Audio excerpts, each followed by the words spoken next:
Alright, so meron ako i-share sa inyo guys no, na games. Ito yung Rayman Legends. So medyo matagal na tong games na to, pero napakaganda ng laro na to guys. Adventure game siya and naka 3D na po yan. Napakaganda ng graphics niya.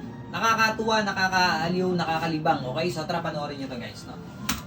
Yan, so libre lang po to guys no. Papakita ko sa inyo yung download link after neto. So continue lang natin yung laro natin kanina. So matagal ko na rin nilalaro to.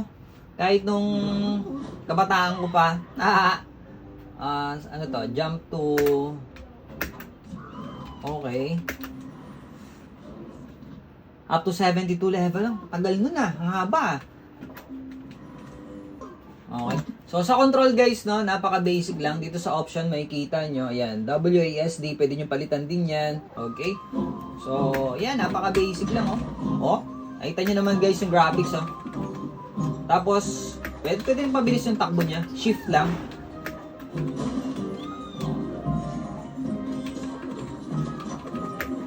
Diba? Ang ganda ng graphics niya.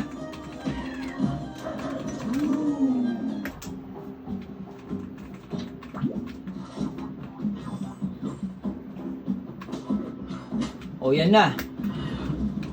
Yan na, may monster na.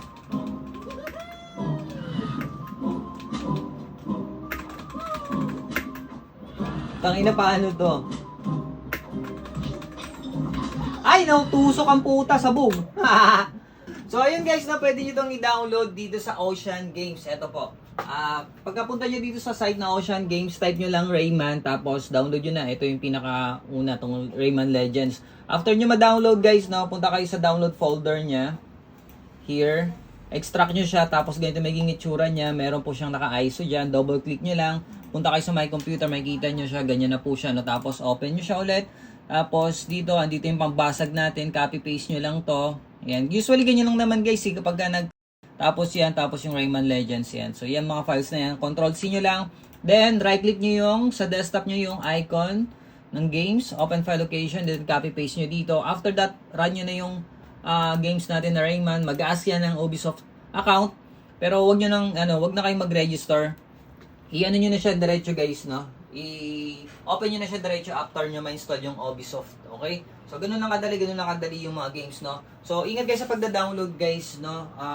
Yung mga dina-download ko, yung mga tested lang, yun na yung inaano ko sa inyo, sinishare ko muna sa inyo. And marami pa akong i-share sa inyo ng mga games yan.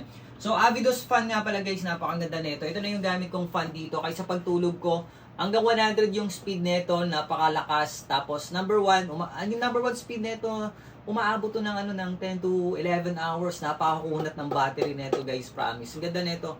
So patong mo lang na ganyan sa desk mo, 'di ba? Habang may ginagawa ka, habang naglalaro ka. So mas tipid pa sa kuryente, hindi mo kailangan ng electric fan.